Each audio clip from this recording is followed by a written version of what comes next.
National conference के प्रमुख फारूक अब्दुल्ला भी अब पीएम मोदी के जबरा फैन हो गए हैं। एक एक कर विपक्षी नेता पीएम मोदी के मुरीद होते जा रहे हैं और विपक्ष का साथ छोड़ते जा रहे हैं। राहुल गांधी यात्रा में बिजी हैं और इधर विपक्षी नेता बीजेपी के कमल को अपना रहे हैं। दोस्तों, पीएम मोदी ने चुनावी साल में घाटी को भी साधना शुरू कर दिया है। जम्मू और कश्मीर की चिनाब में आतंकवाद के कारण वहां के लोगों और हमारे कश्मीरियत और जमहूरियत का इतना खून बहा है कि घाटी के जख्म अभी भी हरे हैं। लेकिन एक राष्ट्रवादी नेता के तौर पर पीएम मोदी और उनकी सरकार ने एक प्रक्रिया के तहत वहां के लोगों के जीवन को नए भारत के विकास की मुख्य धारा से जोड़ने की कोशिश की है, जिसके तहत वहां से धारा 370 को भी समाप्त कर दिया गया था।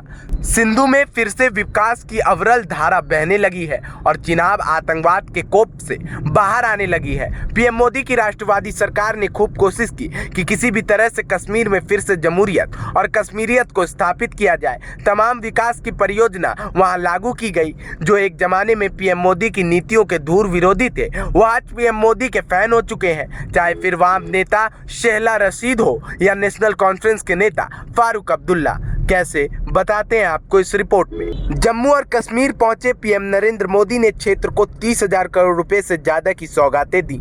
इनमें इलेक्ट्रिक ट्रेन भी शामिल है। अब इस रेल योजना को लेकर पूर्व मुख्यमंत्री और नेशनल कॉन्फ्रेंस के प्रमुख फारूक अब्दुल्ला खासे खुश नजर आ रहे हैं। उन्होंने इस मौके पर पीएम मोदी की जमकर तारीफ की। पत्रकारों से बातचीत में अब्दुल्ला ने कहा कि हमें जो सबसे बड़ी मुश्किल होती थी कि सड़क टूट जाती थी, अब हमें रेल कनेक्ट करेगी, जिसकी हमें बहुत ज़रूरत थी। यह हमारे टूरिज्म के लिए बहुत ज़रूरी है, हमारे लोगों के लिए भी बहुत ज़रूरी है। मैं मुबारक करता हूं रेल मंत्रालय को और प्रधानमंत्री को, जिन्होंने इसमें योगदान दिया। फारूक अब्दुल्ला ने कहा, मुझे उम्मीद है कि कटरा से संगलदान तक भी बहुत जल्द ट्रेन चल जाएगी। फारूक अब्दुल्ला ने आगे कहा कि इस रेल से हमें बहुत बड़ा फायदा होगा। हमें पहले उम्मीद थी कि 2007 तक हमारे यहाँ ट्रेन पहुँच जाएगी, लेकिन हमारा इलाका वो बहुत ही मुश्किल इलाका है, उसके लिए टनल बनानी पड़ती है, इसलिए मुश्किलें बहुत आई, लेकिन मुश्किलों को पार करते हुए पहले कदम पर पहुँच गए हैं। उन्होंने कहा कि मुझे उम्मीद है कि जून जुलाई तक ये कनेक्ट हो जाएगा।